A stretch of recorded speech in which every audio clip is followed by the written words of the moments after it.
I know of a child that was brought in when she was 8. Okay. By the time she was rescued, she was 21, and she never went to school in the UK. So hi guys, and welcome back to my channel. My name is Mojo, and in the studio today I have with me a special guest. I'm Debbie Aria. I'm the founder and CEO of the charity Afruca Safeguarding Children. Okay then, so I was going to ask you what the charity does. Yeah. Because our viewers would like to know. Yeah. We are a child protection charity. We work in Black communities around child protection issues, child trafficking, child abuse, child exploitation, modern slavery.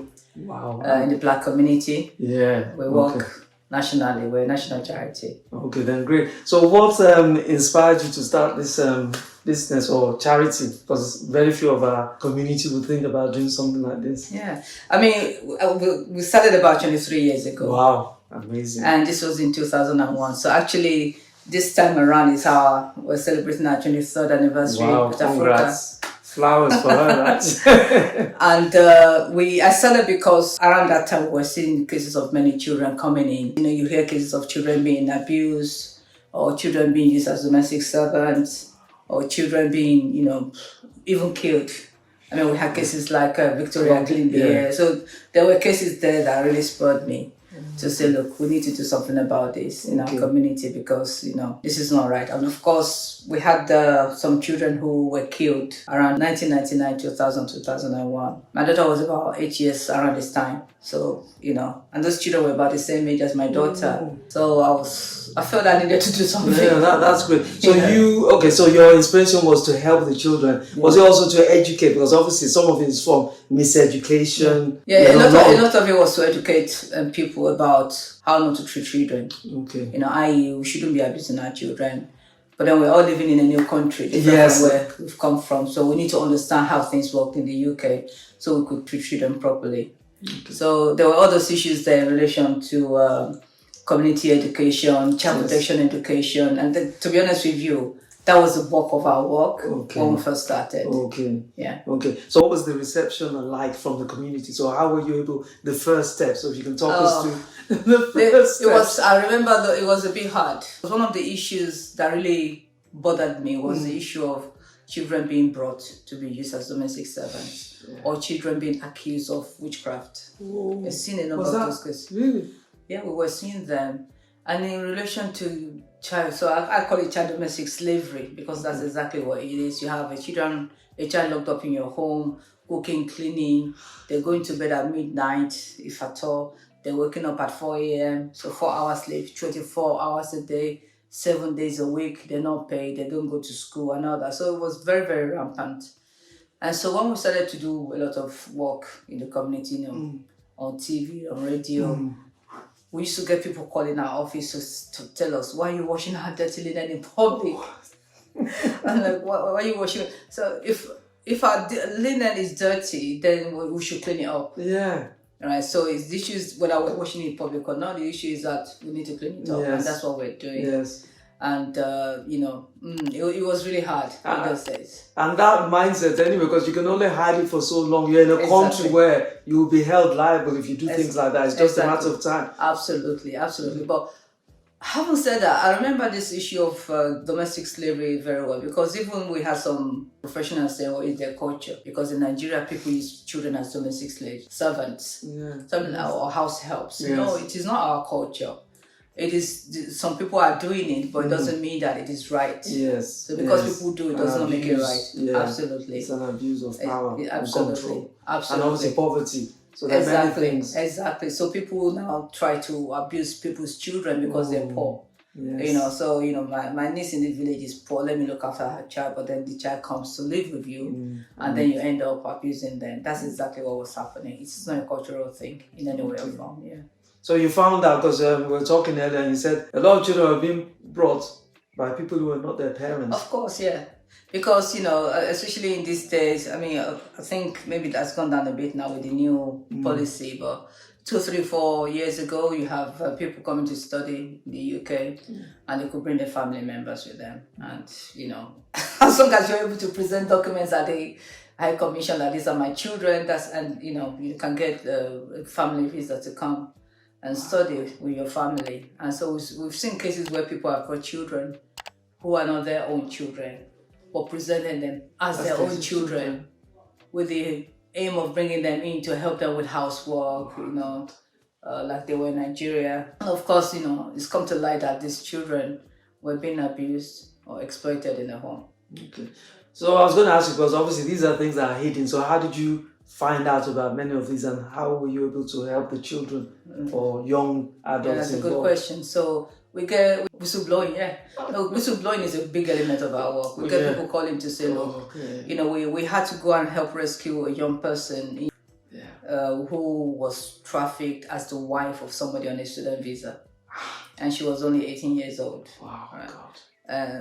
So we do get people calling to say, look, this is going on. So it makes me happy that people in our community are able to understand that this is wrong and they don't want to see it continue. They don't necessarily want to get involved. Yes. And we understand that. Yes. So just give us the details. And we will take it forward. We'll contact the authorities. So make sure the authorities take action to help rescue the child or the children. Yeah. So can you give an idea of how many children or young adults, what age range are they? The people that we usually see are young people 18, 19, 20, 21. Okay. However, even though we're seeing them at that age, that is not the age that they've come into the country. Yes. I know of a child that was brought in when she was 8.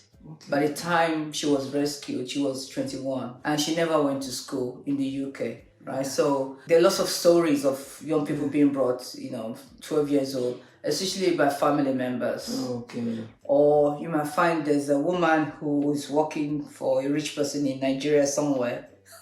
We've seen cases involving high-ranking Nigerians, judges and commissioners and ministers, and so when the case of the Nigerian senator broke, it wasn't strange to us because we've seen many similar cases. Okay. For us it was, because I'm just thinking but that it's a one-off. It wasn't not in any way or form.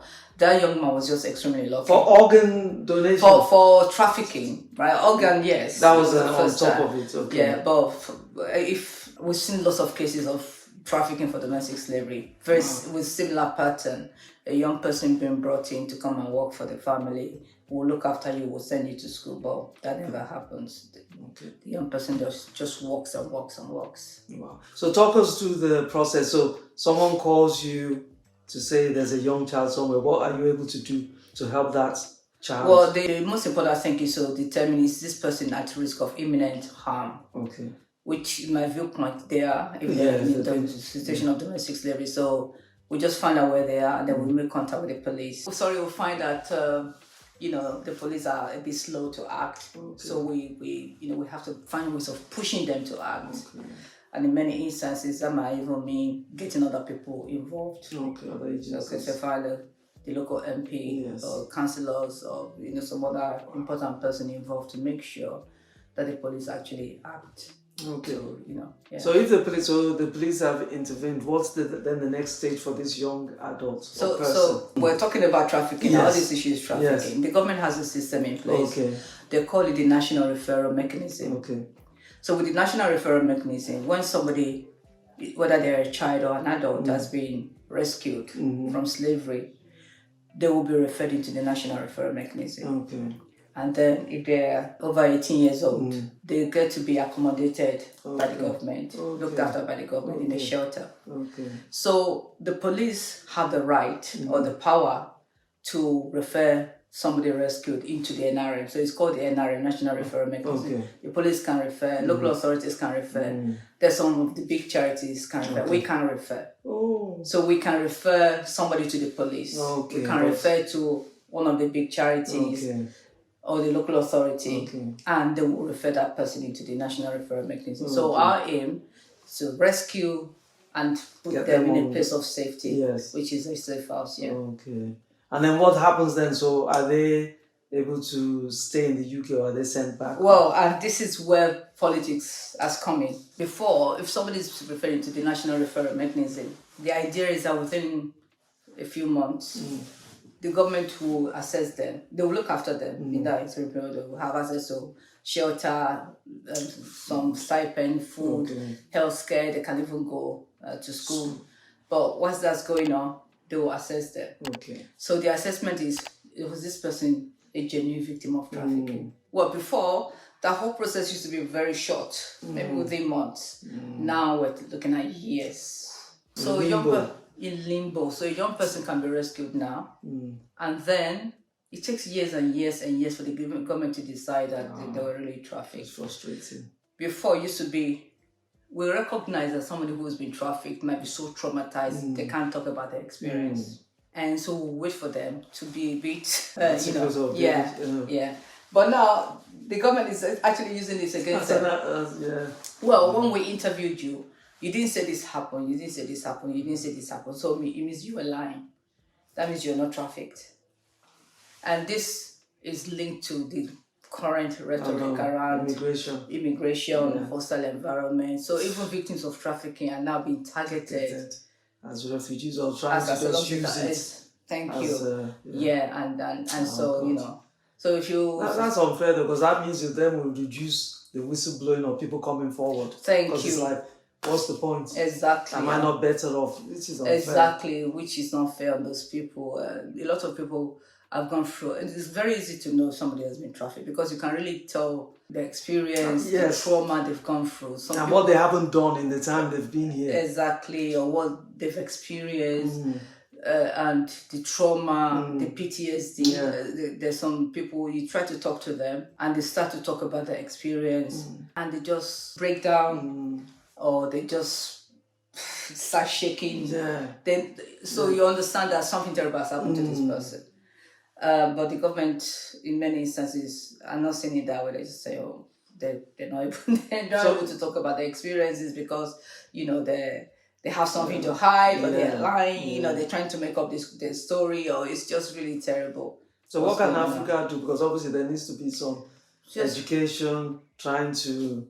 So there are many things. We continue to run community education programs. We do that very, very regularly. Every Saturday, we're running a program on Zoom and Facebook Live. We call it Afruca Talk Safeguarding. And we touch on different subjects, ranging from child exploitation to physical abuse and autism and neurodiversity, a range of issues around children and safeguarding. And we try to reach as many parents as possible to attend, just so that they can understand all this. But not just parents, even people in the community. The more you know, the more you can inform others as well. I was so there were two things that came to mind. So the first one is, based on what you now know that the government is not probably going to help these people, is there anything you can do as Africa, maybe to raise awareness about this, or maybe appeal to the government? Because I know you have case by case basis. So case by case. So for example, if somebody comes and we know their story, there are many things that need to be done. So there are two issues I forgot to mention. I think it's a two-stage process now. First stage is for that person to be accepted as somebody who was trafficked in the UK and they can stay on in the UK. So if that fails, they can claim asylum. So a lot of the time, so when somebody is rescued, the lawyer will say to them, we'll go for NRM for you to be accepted as a victim of trafficking, and then we'll claim asylum. And asylum means that because of what happened to you, you will be at risk of harm if you're returned to your country. Because it could be that the traffickers, the people who trafficked you, they're so powerful, they will harm you if you go back. Or it could be that your mental health is so severe that if you were staying here, you get help and support. But if you go back to Nigeria or wherever country, the support that you will get will not be available. And if you're sent back, it's a life sentence for you because it means that you're being sent to die. So lots of issues. So as an expert on trafficking at Afruca, we will help to write what we call the country expert report. So if you go down the asylum route, your lawyer will put your papers together for you. It goes to the Home Office. Usually the Home Office, the first thing that they'll say, your application is rejected. Almost often. So which means that you now have to appeal.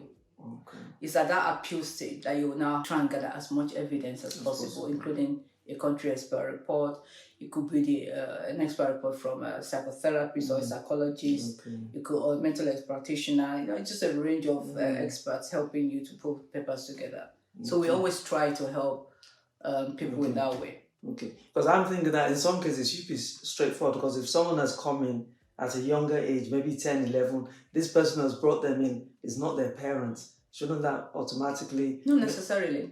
But we had a case, because we had a case of a woman. It's a long time ago now, so I can talk about it, vaguely. We had a case of someone who was brought in when they were 12 years old, and they stayed with these people until they were about 21 years old, and they ran away. They came to our charity, and we referred them to the NRM, like we do. When we referred them to the NRM, we also got the police involved, and so, and this, I told you earlier. The police went and said, well, it's a cultural issue because her parents allowed her to come and live with those people. Oh. But she never went to school when she was here. She couldn't read, she couldn't write. She did not go to school at all. And the police didn't see anything wrong with that because they were doing homeschooling. But there was no homeschooling. Anyway, there was no prosecution. And because of that, it affected the claim of trafficking, that maybe she wasn't telling the truth. So we had to go down the asylum route. Yeah. And what's the asylum? The asylum was that she had not had any contact at all with any family member since she had been in the country, which means that who are you going to send her back to? She will be destitute, alone, and so on, no family support. So on that basis, she was. So there are many ways to do it. So it's, like you said, it's a case-by-case basis.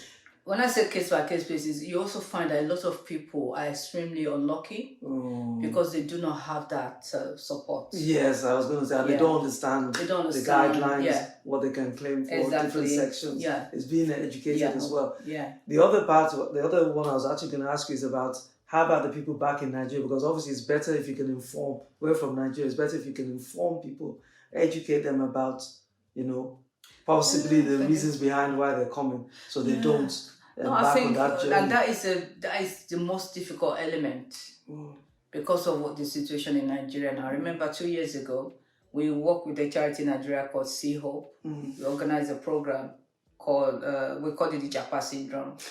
And we were trying to educate them about what will happen, what happened. And a lot of people felt... Thanks for watching, guys. That was part 1. In part 2, Debbie's going to be talking to us about some of the reasons why our children are ending up in the care system and what you can do to prevent that. So make sure you like, share, subscribe, turn on the notification bell, and I'll see you in our next video. Bye.